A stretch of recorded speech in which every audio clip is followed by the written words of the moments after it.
Good morning दोस्तों। स्वागत है आप लोगों का मेरे यूट्यूब चैनल में। आज मैं आप लोगों को सीसीएस लीव रूल्स के बारे में बताऊंगा।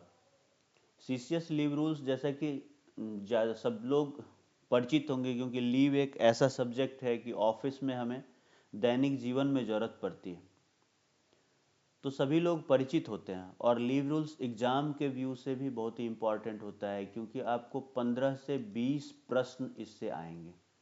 तो 15 टू 20 क्वेश्चंस जो है वो आपको मायने रखती है। क्योंकि लीव रूल्स के बारे में लोग उतना ध्यान नहीं देते हैं और इसमें गलतियां कर बैठते हैं, क्योंकि यूपीएससी के क्वेश्चन पूछने का जो पैटर्न होता है वो ऐसा होता है कि आप रूल्स के बारे में यदि एक भी पॉइंट नहीं जाने तो आप गलतियां कर बैठेंगे। कॉन्सेप्ट आपका क्लियर होना चाहिए। और लोग समझते हैं कि हम परिचित हैं, जानते हैं, तो बना लेंगे, बट वो गलतियां कर बैठते हैं और छोटी छोटी ऐसी गलतियां कर बैठते हैं कि माइनस मार्किंग, फिर वो माइनस मार्किंग मिल जाता है और स्कोर कम हो जाता है। तो ये सब रूल ऐसा है, जो आसान रूल्स है या परिचित रूल्स है उसे भी बारीकी से जानने की ज़रूरत है।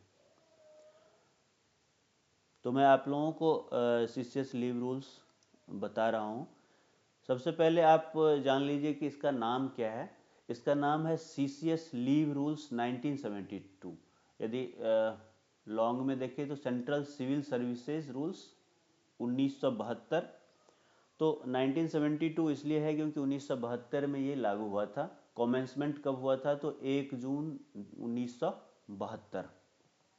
वह 1 जून 1972 से इन फोर्स में आया था। ये रूल 1 में, हर रूल के रूल 1 में यही लिखा होता है कि उसका नाम क्या होगा और कब कॉमेंसमेंट होगा, कब से स्टार्ट मतलब इम्प्लीमेंट होगा। अब मैं आपको बता दूं कि ये अप्लाई किस पे होगा। तो रूल 2 में है कि एप्लीकेशन किस पे होगा और किस पे नहीं होगा। रूल 2, तो गवर्नमेंट एम्प्लॉइज जो यूनियन गवर्नमेंट के काम में लगे हुए हैं, यूनियन गवर्नमेंट या सेंट्रल गवर्नमेंट, यूनियन गवर्नमेंट के काम में लगे हुए हैं, उसके लिए लागू होगा। वो गवर्नमेंट सर्वेंट जो अपॉइंट होते हैं यूनियन गवर्नमेंट के काम में।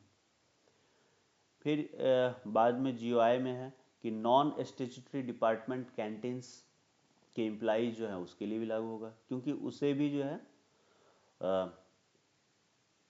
कंपेरेबल स्टेटस मिल गया है सीसीएस एम्प्लॉय की तरफ, सेंट्रल गवर्नमेंट एम्प्लॉय की तरफ। और ऑनरेरी वर्कर्स को भी ये रूल लागू होते हैं। ऑनरेरी वर्कर्स के बारे में आप जानते हैं। ऑनरेरी वर्कर्स क्या होता है? ऑनरेरी वर्कर्स वो होता है कि जो मतलब उसके लिए कहने के लिए कहा जाता है कि 1 रुपये के वेतन पे काम करता है। हिंदी में इसको कहते हैं अवैतनिक। अवैतनिक एक सिंबॉलिक, सिंबॉलिक सैलरी, मतलब ₹1 कहा जाता है। वो जब कंडक्ट रूल आप पढ़ेंगे तो उसमें ऑनरेरी वर्कर्स के बारे में डिटेल से पढ़ेंगे कि इनको इसलिए 1 रुपये की सैलरी दी जाती है ताकि वो कंडक्ट रूल्स के अंदर लाया जा सके। तो ऑनरेरी वर्कर्स को भी लागू होता है ये लीव रूल्स। हालांकि गवर्नमेंट यदि ऐसा रूल बनाए तो उनको लागू नहीं होगा कुछ स्पेशल केसेस में।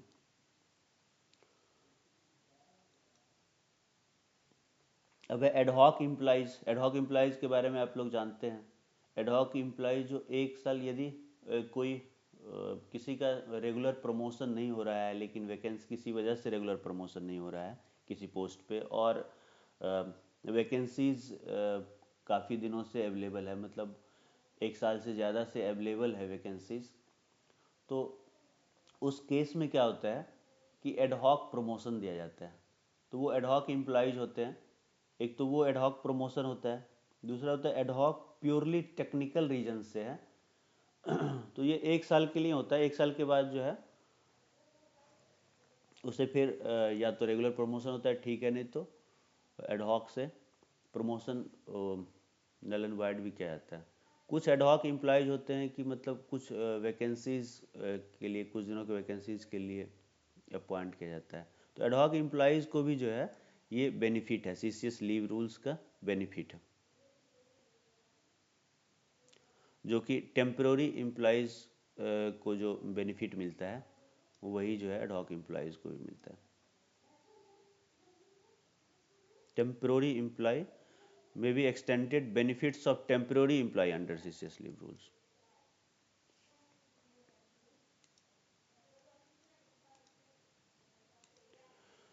अब है कि ये किसे किसे लागू नहीं होगा, किसे किसे अप्लाई नहीं होगा CCS लीव रूल्स, इससे आपको पता चल जाएगा कि किसे अप्लाई होगा। तो रेलवे सर्वेंट को नहीं होगा, रेलवे में जो काम करते हैं उसके लिए अलग रूल है। जो कैजुअल और daily rated part time employment है उसको नहीं होता है। कंटीजेंसीज से जिसको पे किया जाता है, कंटीजेंसीज क्या होता है, कुछ ऑर्गेनाइजेशन है जिसमें कंटीजेंसी फंड बने होते हैं। और वो कंटीजेंसी फंड जो है जैसा कि नाम से ही पता चलता है, मतलब कुछ इमरजेंसी स्थिति में जो है इसको यूज़ किया जाता है। जो कंटीजेंसी से तभी एम्प्लॉयमेंट होता है जब ऐसा लगे कि मतलब अर्जेंट नेचर ऑफ वर्क है और ये काम नहीं हो रहा है नॉर्मल एम्प्लॉय से, तो कंटीजेंसी में मतलब इमरजेंसी सिचुएशन में जो है इसको किया जा सकता है। लेकिन ऐसा इसको रेगुलर नहीं बनाना चाहिए, ऐसा है। तो ये जो कंटीजेंसी से जिसको पे किया जाता है वो पर्सन्स पे अप्लाई नहीं होता है लीव रूल्स। फिर जो इंडस्ट्रियल एस्टेब्लिशमेंट में जो है, इंडस्ट्रियल एस्टेब्लिशमेंट में है उसको भी नहीं लागू होता है। इंडस्ट्रियल एस्टेब्लिशमेंट जैसे कि गवर्नमेंट ऑफ इंडिया का इंडस्ट्रीज है बहुत सारे उसमें।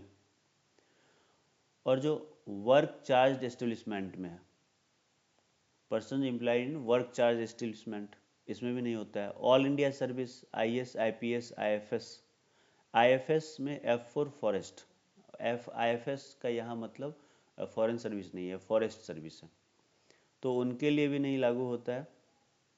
लोकली रिक्रूटेड फॉर डिप्लोमेटिक, ये तो आपको पता है बहुत सारे रूल्स इस पे लागू नहीं होता है। Persons locally recruited for service in diplomatic, locally recruited मतलब वहाँ के लोकल लोगों का रिक्रूटमेंट होता है। डिप्लोमेटिक, कॉन्सुलर और other Indian establishment of foreign countries, foreign countries में जो भारत के एम्बेसीज है वहाँ पे जो एम्प्लॉयमेंट होता है लोकली, उन पे भी ये लागू नहीं होता है। पर्सन्स एम्प्लॉयड ऑन कॉन्ट्रैक्ट, अब कॉन्ट्रैक्ट पे जिनका एम्प्लॉयमेंट होता है, एक्सेप्ट वन कॉन्ट्रैक्ट, लेकिन कुछ ऐसे कॉन्ट्रेक्चुअल एम्प्लॉयज है जिसको कि लीव रूल्स अप्लाई होते हैं यदि उसके टर्म्स एंड कंडीशन में लिखा हो तो। अब कुछ है जिसमें स्पेशल प्रोविजंस बनाए गए हैं, कुछ ऐसे पर्सन्स हैं कॉन्स्टिट्यूशन में या कोई अदर लॉ में टाइम बिंग इन फोर्स, उसके लिए स्पेशल प्रोविजंस बनाए गए हैं, उसको भी लागू नहीं होगा। तो कॉन्ट्रैक्ट वाले को भी लागू नहीं होता है, लेकिन कॉन्ट्रैक्ट में यदि अदरवाइज है तो लागू हो सकता है। Persons governed for purpose of release by the fundamental rules और द सेंट्रल सिविल रेगुलेशंस, तो इनको भी लागू नहीं होता है। कुछ लोग ऐसे मतलब एम्प्लॉयज ऐसे हैं कि लीव के पर्पस से फंडामेंटल रूल्स से गवर्न होता है या सेंट्रल सिविल रेगुलेशन से। और कुछ है कि सेंट्रल गवर्नमेंट डिपार्टमेंट में काम करते हैं डेपुटेशन पे, और वो स्टेट गवर्नमेंट से आए हुए हैं या कोई अदर सोर्स से आए हुए हैं कुछ लिमिटेड पार्ट के लिए, तो स्टेट गवर्नमेंट से आते हैं तो वो उसके पे स्टेट गवर्नमेंट का रूल लागू होगा, CCS रूल लागू नहीं होगा। अब रूल 3 में कुछ डिफिनेशंस है, बहुत सारे डिफिनेशंस थे, मैंने कुछ इंपॉर्टेंट जो समझना ज़रूरी है वो मैंने लिया है इसमें, बहुत सारे डिफिनेशंस है उसमें। सेंट्रल गवर्नमेंट का मतलब क्या है, तो ये जानना ज़रूरी है। सेंट्रल गवर्नमेंट का मतलब है एक तो मिनिस्ट्री और डिपार्टमेंट जो गवर्नमेंट ऑफ इंडिया नोटिफाई करते रहती है एलोकेशन ऑफ बिजनेस रूल्स में जो है, तो इसके अलावा planning commission, parliamentary affairs, president secretariat, vice president secretariat, cabinet secretariat और prime ministers secretariat. Prime minister secretariat मतलब प्राइम मिनिस्टर ऑफिस में जो लोग काम करते हैं, कैबिनेट सेक्रेटेरिएट में जो काम करते हैं, तो ये सभी जो है कैबिनेट सेक्रेटेरिएट मतलब कैबिनेट सेक्रेटरी राष्ट्रपति भवन, तो इसमें जो है CCS लीव रूल्स लागू होगा। और ये डिपार्टमेंट का मतलब है, डिपार्टमेंट ऑफ सेंट्रल गवर्नमेंट का ये मतलब। फॉरेन सर्विस, फॉरेन सर्विस आप लोग जानते हैं कि फॉरेन सर्विस पे जो है गवर्नमेंट सर्वेंट जिसमें कि पे जो है वो कंसोलिडेटेड फंड ऑफ इंडिया से ना मिलके अदर देन कोई सोर्स से मिलता है। ना कंसोलिडेटेड फंड ऑफ इंडिया मतलब सेंट्रल से, ना स्टेट के फंड से या यूनियन टेरिटरी के कंसोलिडेटेड फंड में नहीं है। तो मतलब ना सेंट्रल गवर्नमेंट एम्प्लॉय है, ना स्टेट गवर्नमेंट एम्प्लॉय है और ना यूनियन टेरिटरी के एम्प्लॉय है। तो वो फॉरेन सर्विस में होते हैं। जैसे कुछ ऐसे ऑर्गेनाइजेशन है जो खुद ही मतलब इनकम जनरेट करता है और उसी से जो है अपना अपने एम्प्लॉय को जो है सैलरी देता है। जैसे PSUs वगैरह होता है तो फॉरेन सर्विस पे कहा जाता है। जब कोई एम्प्लॉय सेंट्रल गवर्नमेंट के एम्प्लॉय यदि उस डिपार्टमेंट में डिप्यूट किया जाता है तो उन्हें फॉरेन सर्विस कहा जाता है, he is in foreign service. क्योंकि उनका एक अपना अलग बजट होता है, अपना इनकम का सोर्स भी होता है और उसी से वो खर्च करते हैं या गवर्नमेंट फंडेड भी होते हैं। अब ये है कि क्वासी परमानेंट एम्प्लॉय का डिफिनेशन क्या होता है। क्वासी परमानेंट, परमानेंट और टेम्पोररी तो आप लोग जानते हैं, लेकिन क्वासी परमानेंट ना टेम्पोररी है ना परमानेंट है। तो वो क्वासी परमानेंट क्या होता है, इसमें बहुत कुछ तरह एम्प्लॉय आते हैं। जैसे एक है कि यूपीएससी ने जिसको अपॉइंटमेंट तो कर दिया, एलिजिबल यूपीएससी के द्वारा डिक्लेयर हो गया कि वो अपॉइंटमेंट उसका हो सकता है मिनिस्ट्रियल सर्विस में, गवर्नमेंट ऑफ इंडिया में, और कोई टेम्प्रोरी पोस्ट या ऑफिशिएटिंग वैकेंसी के अगेंस्ट जो है अपॉइंट हुआ है। लेकिन उसके ज्वाइनिंग लेटर में, उसके अपॉइंटमेंट लेटर में ये लिख दिया गया है कि ये जो है वैकेंसी जो है एक्सपेक्टेड टू बिकम परमानेंट। मतलब एक क्वासी का यही है। ऐसे तो सभी जो है जब अपॉइंट होता है सबका अपॉइंटमेंट जो है वो टेम्परोरी ही होता है, परमानेंट नहीं होता है। 2 साल के बाद परमानेंट होता है। लेकिन क्वासी परमानेंट का है कि मतलब अपॉइंटमेंट हुआ और उसमें लिखा हुआ है कि पहले से कि vacancy is expected to become permanent but not confirmed after completion of 3 year service. मतलब 3 साल के बाद भी जो है ये कन्फर्म नहीं हो जाएगा। जैसे कि मतलब नॉर्मल परमानेंट पोस्ट के लिए होता है कि 3 साल के बाद वो कंफर्म माना जाए, 2 साल के बाद प्रोसेस स्टार्ट होता है। मैक्सिमम जो परमानेंट बनाया जाता है मीन्स उसका प्रोबेशन क्लियर होता है। प्रोबेशन का जो है मैक्सिमम टाइम होता है 2 ईयर्स से एक्सटेंड करके मैक्सिमम 4 ईयर्स तक किया जा सकता है। तो इसमें है कि 3 ईयर्स के बाद भी जो है वो नॉट कन्फर्म्ड होगा। और दूसरा शर्त है कि उसके वैकेंसी में पहले से लिखा हो, उसके एडवर्टाइजमेंट, उसके अपॉइंटमेंट लेटर में कि ये वैकेंसी जो है वो एक्सपेक्टेड टू बिकम परमानेंट। दूसरा है कि central civil services temporary service rules 1965 के अंडर जो है जिस ऑफिसर को क्वाड परमानेंट डिक्लेयर किया गया हो, ये टेम्पोररी रूल्स है। तो इसमें क्वाड परमानेंट जिसको डिक्लेयर किया गया है जिस ऑफिसर को, तो ऐसे क्वासी परमानेंट एम्प्लॉय कहलाते हैं। अब हेड ऑफ मिशन क्या होता है? मिशन का मतलब यहाँ जो है हाई कमिश्नर से होता है। भारत सरकार के जैसे विदेशों में दूतावास हैं, वहाँ राजदूत होते हैं। तो वही है कि ये ambassador, charge affairs minister, consul general, high commissioner, any other authority declared as such as by the central government in the country in which government of India undergoes the course of study or training। तो head of mission किसको कहा जाता है? तो head of mission में जो है ambassador भी होते हैं, चार्ज अफेयर्स भी होते हैं, मिनिस्टर भी होते हैं, कौंसल जनरल भी होते हैं, हाई कमिश्नर को ये हेड ऑफ मिशन कहा जाता है। या गवर्नमेंट ऑफ इंडिया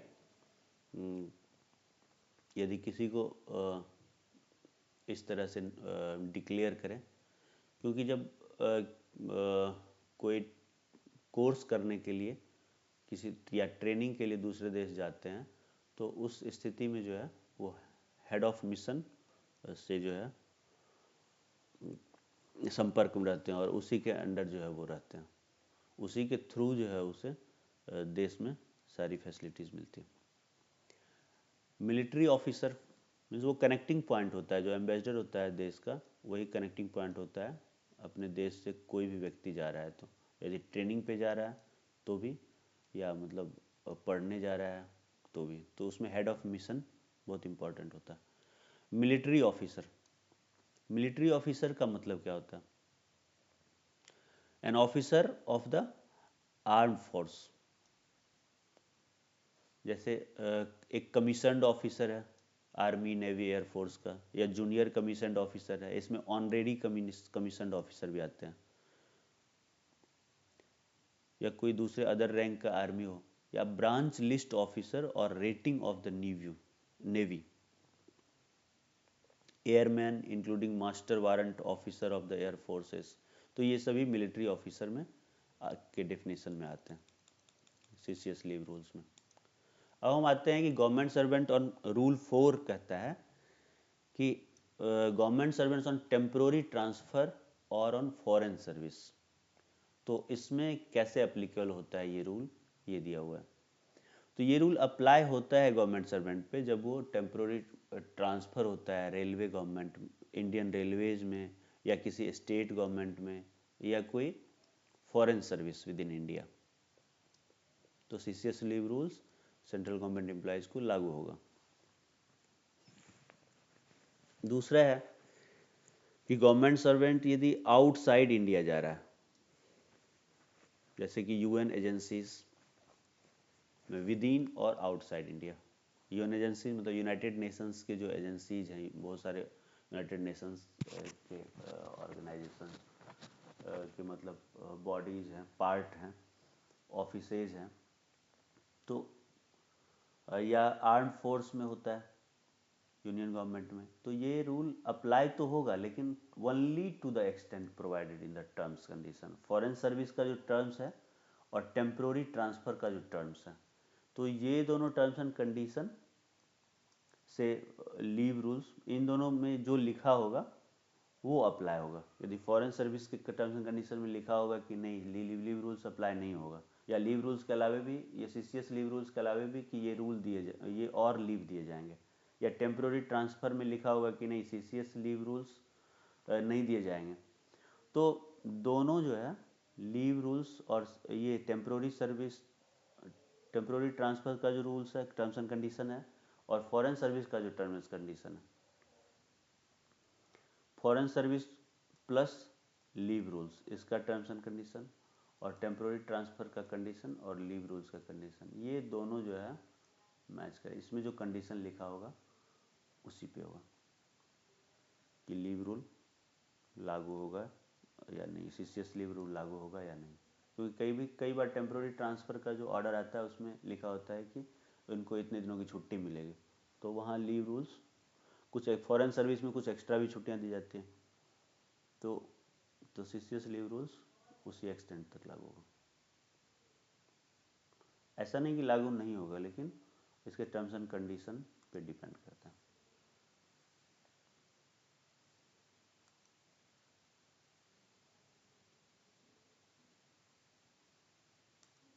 अब है ट्रांसफर्ड फ्रॉम सर्विस और post governed by other leave rules.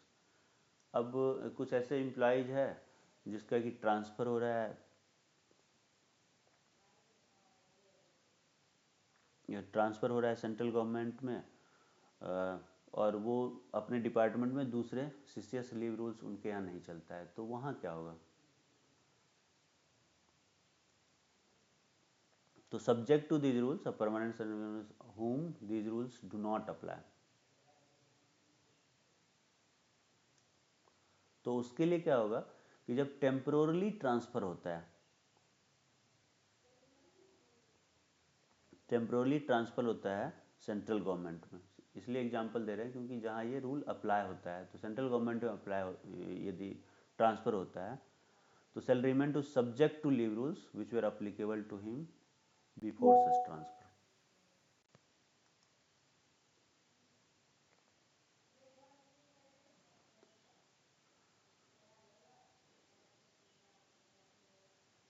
तो उसमें ये रूल कैसे लागू होगा, सीसीएस रूल कैसे लागू होगा? तो ये रूल सीसीएस लीव रूल तो लागू होगा, लेकिन सब्जेक्ट टू उनके पेरेंट कैडर का जो रूल है उसके टर्म्स एंड कंडीशन को भी जो है फुलफिल करेगा।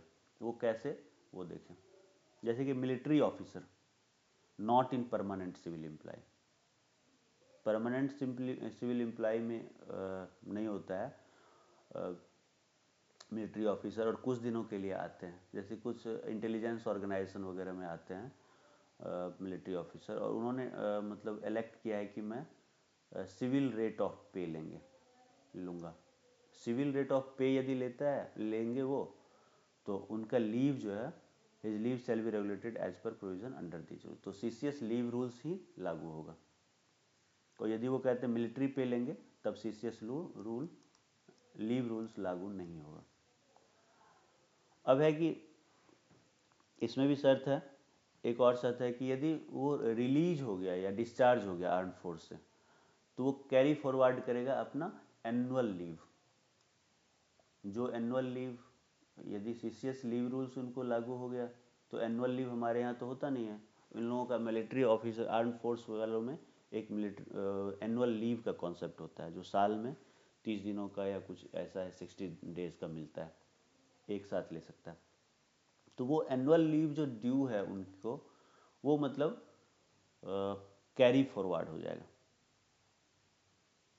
बाद में ये कभी ले सकते हैं। यदि सीसीएस लीव रूल्स मतलब जैसे कोई 4 साल के लिए यहाँ आया है, तो 4 साल का एनुअल लीव यहाँ नहीं लेगा, तो वो कैरी फॉरवर्ड हो जाएगा, वो वेस्ट नहीं होगा। तो इस तरह से। और जब परमानेंट पोस्ट पे जो है, व्हेन अपॉइंटेड सब्सटेंस, कोई परमानेंट पोस्ट पे यदि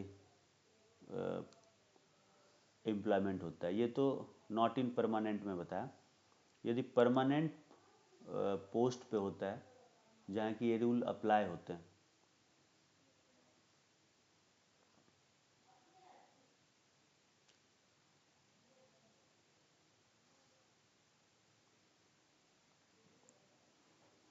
one appointed substantially to a post, permanent post, जहाँ की ये रूल अप्लाई है, तो उस केस में क्या होता है कि पहले जो क्रेडिट था इनका लीव, वो कैरी फॉरवर्ड हो जाएगा। जितना जितना लीव क्रेडिट था वो कैरी फॉरवर्ड हो जाएगा, लेकिन वो भी मैक्सिमम लिमिट जो होता है 300, रूल 26 में लिखा हुआ है कि 300 ही हो सकता है ईएल मैक्सिमम लिमिट, वो एकुमुलेट होगा। और the shall first be exhausted, पहले ये लीव जो है, जो मतलब लीव जो 300 दिन, मैक्सिमम 300 दिन का जो है, वो एग्जॉस्ट हो जाएगा। The leave salary in respect of the leave carried forward, और जो बी बॉर्न बाय डिपार्टमेंट और government of employ, the government proceeds on leave, और इसका लीव सैलरी दे दिया जाएगा।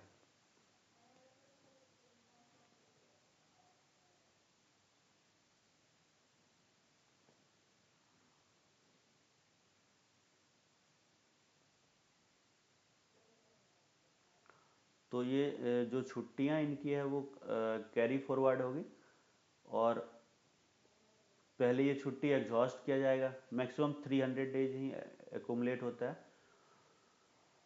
और लीव सैलरी जो है इन respect of leave carried forward, जो भी लीव कैरी फॉरवर्ड हुआ है, वो उस लीव सैलरी को प्रीवियस डिपार्टमेंट, जो इनका पेरेंट डिपार्टमेंट है, वो इनको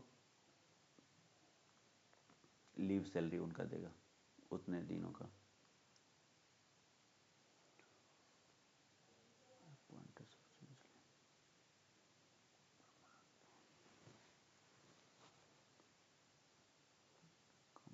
Subject to these rules from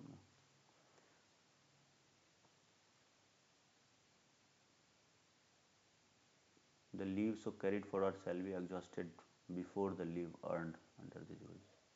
अच्छा, पहले वो पुराने वाले लीव जो है वो एग्जॉस्ट किया जाएगा, इसके बाद जो है नया लीव दिया जाएगा। और पुराने वाले लीव को क्या, यदि लीव सैलरी लेना है तो वो पुराने डिपार्टमेंट वाले देंगे। प्रोवाइडेड दैट इन के केस ऑफ मिलिट्री ऑफिसर के केस में हाफ पे लीव जो है वो नंबर ऑफ फर्लो जितना होता है वो कैरी फॉरवर्ड होगा अर्न लीव के अलावा। In addition to earn leave equal to the number of days of annual leave. And यदि परमानेंट पोस्ट पे यदि आते हैं तो उसमें ये लिखा हुआ है कि फर्लो के बराबर का हाफ पे लीव और एनुअल लीव के इक्वल अर्न लीव जो है वो कैरी फॉरवर्ड होगा।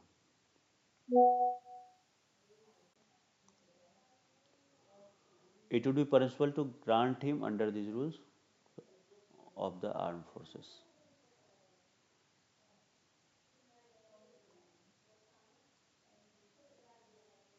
It would be permissible to grant him under the leave rules of the armed forces. तो जो भी मतलब एनुअल लीव दिया जाता है उसके इक्वल में लीव अर्न लीव दिया जाएगा। ट्रांसफ़र टू इंडस्ट्रियल एस्टेब्लिशमेंट, यदि किसी का इंडस्ट्रियल एस्टेब्लिशमेंट में ट्रांसफ़र हो रहा है, पीएसयूज़ वगैरह में हो रहा है, जहाँ की फैक्ट्री एक्ट 1948 से जो गवर्न होता है, तो उसमें क्या होता है कि सुओ मोटो जो है मैक्सिमम 300 दिनों का जो है लीव इनकेसमेंट कर दिया जाएगा। लीव इनकेसमेंट का आप लोगों को पता है कि लीव इनकेसमेंट कैसे होता है। यदि 200 डेज़ का किसी मैक्सिमम 300 डेज़ का होता है, 200 डेज़ का ईएल किसी के अकाउंट में है तो 100 डेज़ का जो है एचपीएल ऐड कर दिया जाएगा। तो 200 डेज़ का मतलब ये मिलेगा, पूरा मिलेगा, और 100 एचपीएल का मतलब 100 आधा दिनों का जो है सैलरी मिलेगा। मतलब basic plus DA by 2 into 100 हो जाएगा।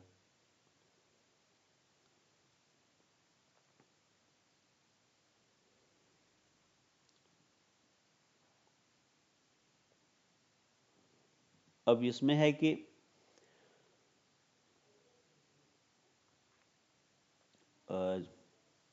प्रोवाइड नहीं मतलब रिटर्न टू अ पोस्ट और सर्विस टू इस, यदि रिटर्न होता है, यदि कोई इंडस्ट्रियल एस्टेब्लिशमेंट में जाता है जिसमें कि ये फैक्ट्री एक्ट 1948 से जो संस्थाएं जो ऑर्गेनाइजेशन गवर्न होता है, वहाँ से जॉब करने के बाद 5-6 साल के बाद फिर से लौट के आता है नॉर्मल, जहाँ सीसीएस लीव रूल्स अप्लाई होता है, तो उसमें उस ऑर्गेनाइजेशन में जहाँ सीसीएस लीव अप्लाई होता है या तो उसमें यदि सुपर एनुएशन होता है या प्रीमेच्योर रिटायरमेंट होता है तो उस केस में क्या करना है।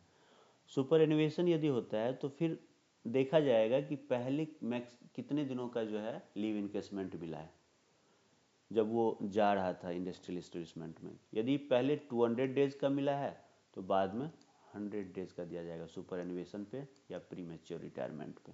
मीन्स मैक्सिमम जो है लाइफ टाइम में 300 डेज से ज़्यादा का लीव इनकेसमेंट नहीं दिया जाएगा। तो ये रूल 5 कहता है। अब है रूल 7, बहुत इंपॉर्टेंट है, राइट टू लीव। क्या लीव का अधिकार है? जैसे फंडामेंटल राइट्स है, गवर्नमेंट एम्प्लॉय का राइट है लीव? नो, बिल्कुल नहीं। Leave cannot be claimed as right, ये अधिकार नहीं है।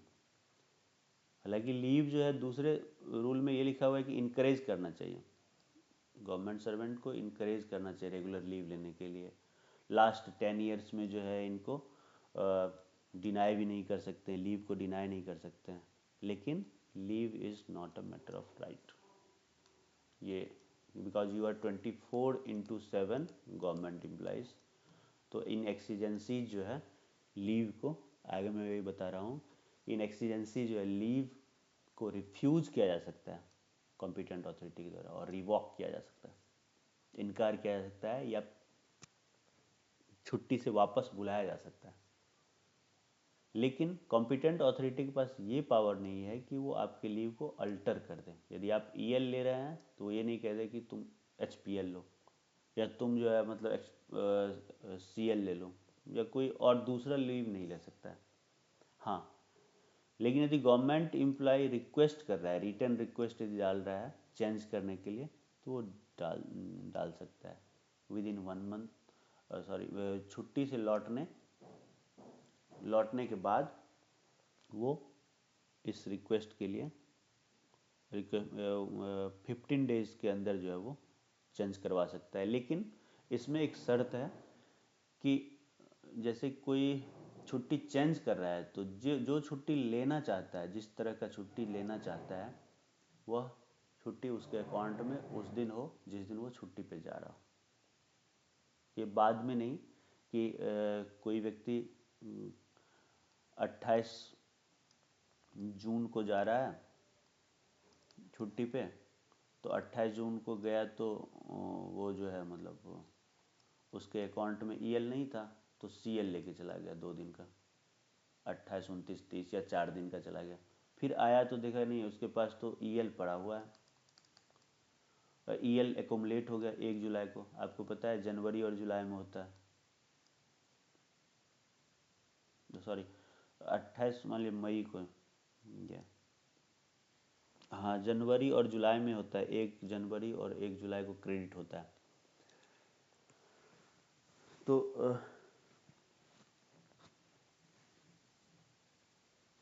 यदि 1 जुलाई को क्रेडिट हो गया उसके अकाउंट में 15 ईएल, तो बाद में लौट के आएगा, तो ऐसा नहीं कि उसमें ले सकता है। मतलब 28 जून को जो छुट्टी उसके अकाउंट में होगा उसी से वो चेंज करा सकता है, अल्टर कर सकता है। तो यही रूल है। फिर है कि मतलब रूल 8 क्या कहता है? रूल 8 कहता है कि ये रेगुलेशंस कैसे होगा, कैसे रेगुलेट होगा। गवर्नमेंट ऑफ सर्वेंट का कोई क्लेम है, लीव का क्लेम, वो मतलब किस रेगुलेशन से क्लेम होगा, ये लीव रूल्स। तो इसमें है कि eight the time leave is applied and granted, जिस समय लीव अप्लाई किया गया है या लीव दिया गया है और दिया गया है, मतलब अप्लीकेशन और ग्रांट ऑफ लीव का जो टाइम है उस समय जो रूल है, जो गवर्नमेंट ऑफ इंडिया का रूल है, वही रूल जो है लागू होगा। जैसे कोई अप्लाई किया और छुट्टी पे चला गया, फिर आया तो रूल चेंज हो गया छुट्टी से आने के बाद, तो उस समय के अकॉर्डिंग वो नहीं मतलब फिर से चेंज कर सकता है। आपको पता है कि मतलब कॉन्स्टिट्यूशन ऑफ इंडिया में भी आर्टिकल जब आप पढ़ेंगे आर्टिकल 20 में लिखा है कि रिट्रोस्पेक्टिव किसी को पनिशमेंट नहीं दिया जा सकता है।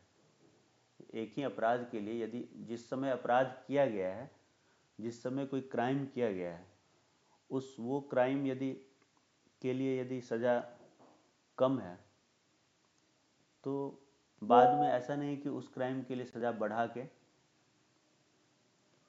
यदि उस क्राइम के लिए सज़ा बढ़ गया है तो बाद में उसे ज़्यादा सज़ा नहीं दी जा सकती है। तो ये इस तरह का जो है प्रोविज़न है लीव में भी कि लीव जिस समय छुट्टी जिस समय अप्लाई किया गया है यदि दिया गया है, उस समय का रूल उस टाइम के रूल से ही रेगुलेट हो सकता है। अब रूल 9 कहता है effect of dismissal, removal, resignation on leave at credit. तो डिसमिसल के कंडीशन में या रिमूवल के कंडीशन में या रेजिग्नेशन के कंडीशन में लीव पे क्या इफेक्ट पड़ेगा। तो जो प्रोविज़न रूल 39 में है वो तो रहेगा ही,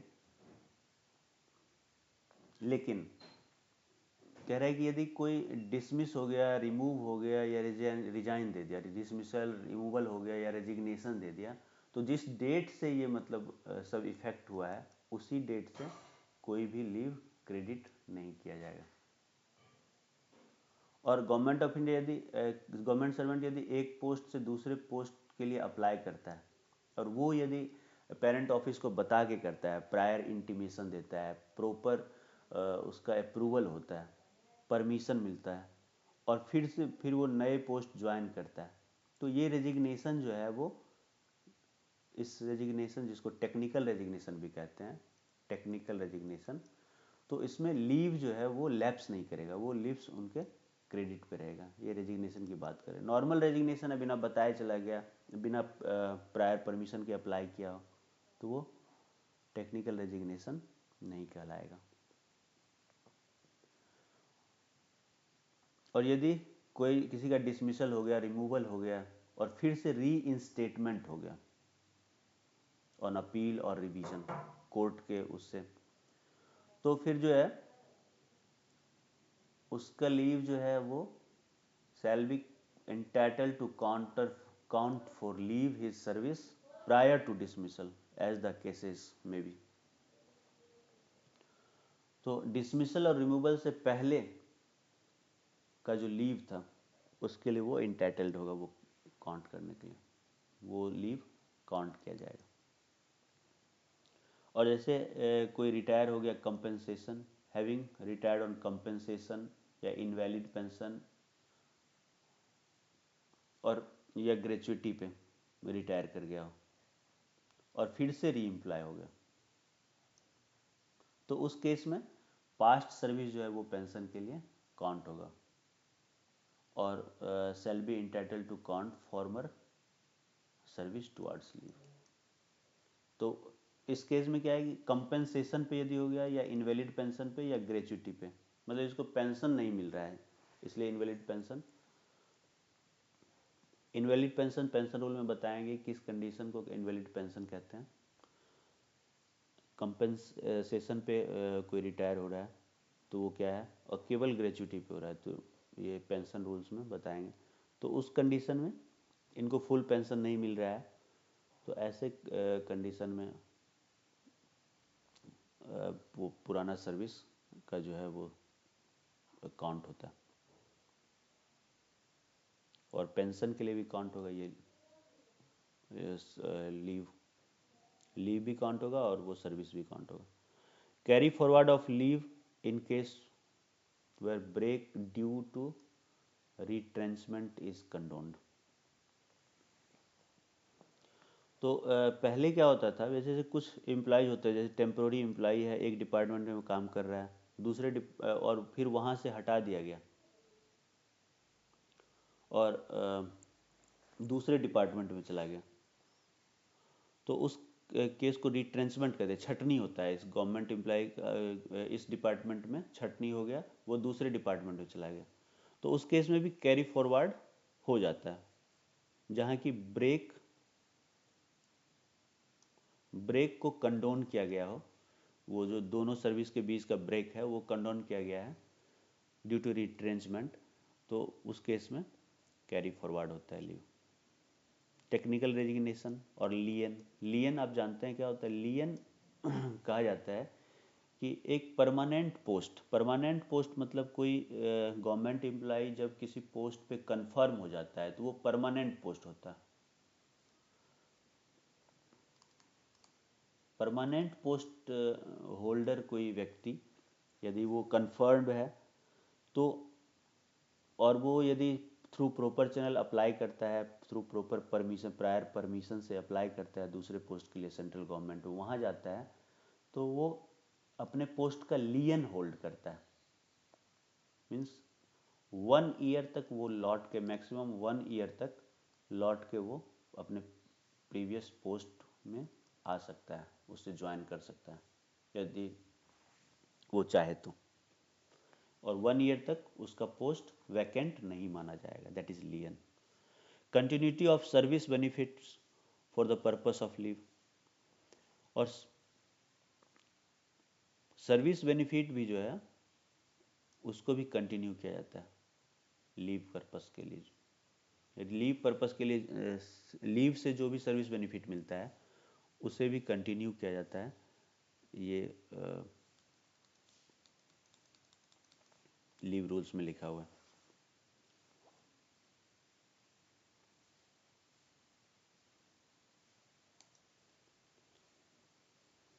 अब commutation of one kind of leave into another, एक लीव को दूसरे लीव में कैसे कम्यूट किया जाएगा, ये कैसे, इसके लिए अलग से रूल है। तो इसमें है कि रिट्रोस्पेक्टिवली जो है वो अनदर काइंड ऑफ लीव में कम्यूट किया जा सकता है, लेकिन उसके लिए रूल है कि due and admissible to him at the time the leave was granted. जब पहला वाला लीव दिया गया था उस समय दूसरा वाला लीव भी ड्यू और एडमिसिबल हो। लेकिन ये मैटर ऑफ राइट नहीं हो सकता है। मैं बताया वो चेंज करा सकता है, कम्यूट करा सकता है, लेकिन ये क्लेम नहीं कर सकता है। और कम्यूटेशन जो है वो यदि एक लीव से दूसरे लीव में होता है तो इसमें एडजस्टमेंट ऑफ लीव सैलरी होगा। एडजस्टमेंट ऑफ लीव सैलरी ऐसे होगा जैसे कोई ईएल लिया हो, बाद में वो आया वो एचपीएल लेने के लिए कि मुझे एचपीएल दे दो, तो आधे दिन की सैलरी मिलती है एचपीएल में, आपको पता है ईएल में फुल सैलरी मिलती है, तो वो एडजस्ट होगा इस तरह से। या किसी ने एचपीएल लिया, बाद में वो ईएल लेना चाहा। लेकिन कम्यूटेशन किस केस में नहीं होता है? Cannot be done after the employ ceases to be in service, मतलब उसकी सर्विस यदि खत्म हो गई है, रिटायर हो गया हो या किसी तरह से डिसमिस रिमूवल या कुछ हो गया हो, तो उसके बाद वो कम्यूट नहीं करा सकता है, एक तरह की छुट्टी से दूसरे तरह की छुट्टी में कन्वर्ट नहीं करा सकता है नॉर्मल लैंग्वेज में। रूल 11 कहता है कि combination of different kinds of leave, मतलब अलग अलग तरह के लीव को कैसे कंबाइन करेंगे। मैं आप लोगों को नॉर्मल तरीके से बताता हूँ कि सबसे पहले आप ये जान लीजिए, जो क्लियर कॉन्सेप्ट होना चाहिए, कि सीएल किसी तरह का लीव नहीं है as per leave rules. CL is not leave as per CCS leave rules. आगे आपको बताएंगे हम सीएल के बारे में, लेकिन यहाँ कम्बिनेशन बता रहे हैं इसलिए आपको जानना जरूरी है। और बाकी दूसरा जो है आप ये जान लीजिए कि रेगुलर लीव के साथ रेगुलर लीव को ही जोड़ा जा सकता है, या जो रूल है एज पर रूल।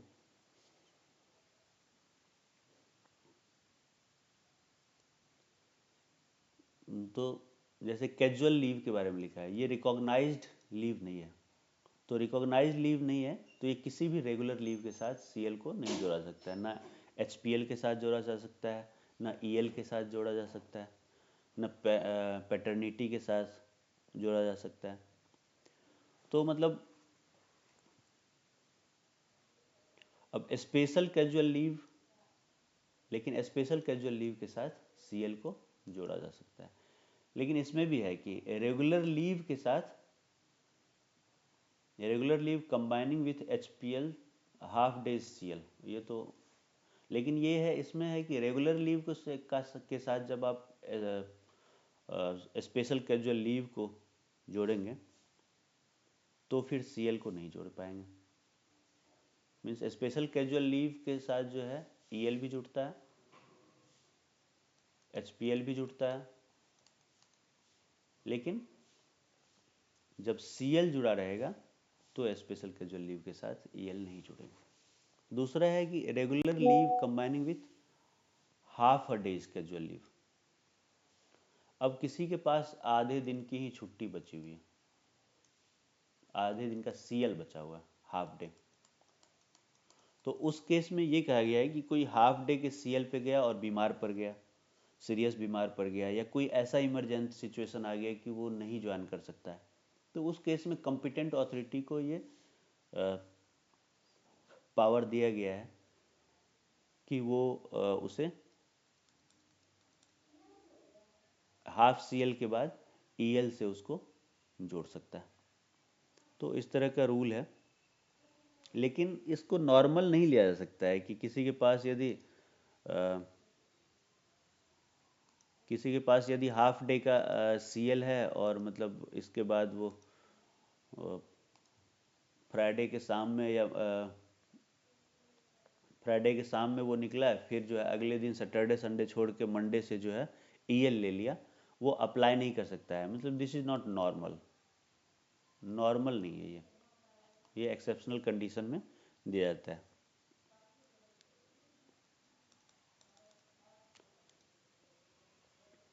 अब है रूल 12 कहता है maximum amount of continuous leave. ये रूल है कि मैक्सिमम कितने लीव दिए जा सकते हैं, नॉट एक्सीडिंग 5 ईयर्स, 5 साल से ज़्यादा किसी को लीव नहीं दिया जा सकता है। लेकिन इसमें भी कुछ जो है वो है एक्सेप्शनल है। एक्सेप्शनल सर्कमस्टांसेस में प्रेसिडेंट दे सकता है, मीन्स कॉम्पिटेंट अथॉरिटी दे सकता है।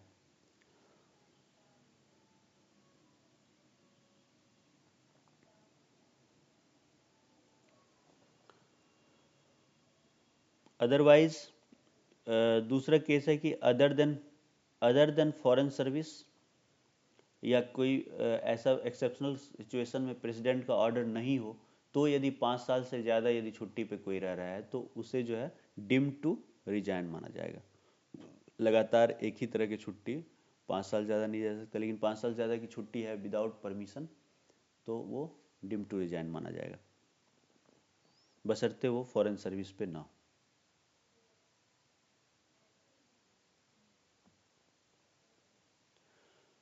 अब है कि डिम टू रिजिग्नेशन से पहले जो उसे एक्सप्लेन करने के लिए अपॉर्चुनिटी भी मिलेगा। ऐसा नहीं कि उसे रिजाइन करवा दिया जाएगा, डिम टू रिजाइन मान ही लिया जाएगा, मतलब उसे नौकरी से निकाल ही नहीं दिएगा, उसको एक मौका मिलेगा।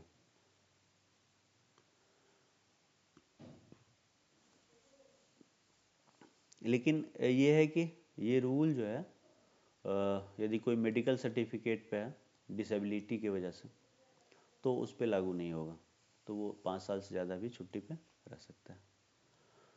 तो थैंक यू। रूल 12 से आगे मैं आप लोगों को नेक्स्ट वीडियो में बताऊंगा। आप लोगों को यदि वीडियो में कुछ कमी लग रही है तो वो भी बताएं। यदि आपको हेल्पफुल लग रहा है तो आप ज़रूर लाइक और सब्सक्राइब करें हमारे चैनल को, ताकि मुझे मोटिवेशन मिलता रहे बनाने के लिए वीडियो। Thank you.